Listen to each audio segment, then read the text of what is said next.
actuellement un incendie de forêt. Depuis hier soir, 130 hectares sont partis en fumée. Un feu attisé par des vents violents, tourbillonnants. 2 canadaires et 200 pompiers sont mobilisés. Par précaution, une dizaine de personnes ont été mises à l'abri. Cela fait maintenant près de 24 heures que le maire de la Faute-sur-Mer est en garde à vue au Sable d'Olonne. René Maratti est entendu dans le cadre de l'enquête sur les responsabilités après la tempête Xynthia. Le maire de la Faute-sur-Mer nie toute défaillance dans le processus d'alerte et toute irrégularité dans l'octroi des permis de construire. Les primaires s'annoncent animées ce matin sur RMC et BFM TV. Eva Joly, candidate d'Europe Écologie Les Verts, évoque les ambiguïtés de Nicolas Hulot. Ambiguïté sur sa volonté de participer aux primaires, justement, et ambiguïté sur le nucléaire qu'il n'a pas évoqué hier. Et toujours selon Eva Joly, Nicolas Hulot ne condamne pas la politique de Nicolas Sarkozy. Elle se dit prête à en débattre, justement, avec lui. On ne parle pas encore de programme pour la présidentielle. Dominique de Villepin évoque un projet citoyen. L'ancien Premier ministre doit présenter les grandes lignes dans 1 heure de ce projet au Presse Club à Paris. Dominique de Villepin veut prôner une refondation politique, économique et sociale. Et parmi les mesures, un revenu citoyen de 850 € destiné aux plus de 18 ans sans ressources.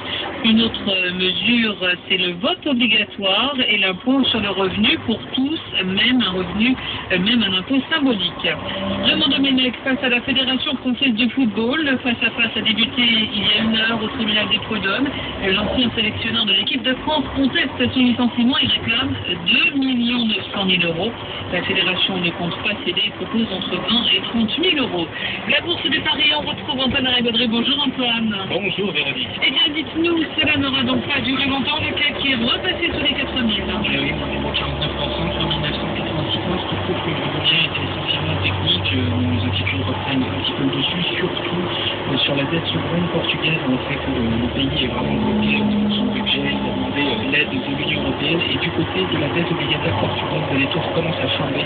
Vraiment très compliqué la tâche du secteur bancaire. Et c'est celui qui signe la plus forte baisse du côté du CAC, Natixis, Monolith, contre 1,06 sur la Crédit Agricole, 1,53 à 11,56 €. BNP Paribas, mon 34 à 52,72 €. Alors l'optimisme, il faut le chercher du côté des Danone, plus de 39, plus forte hausse du CAC, 47,81 €. Notre nouveau chiffre d'affaires trimestriel.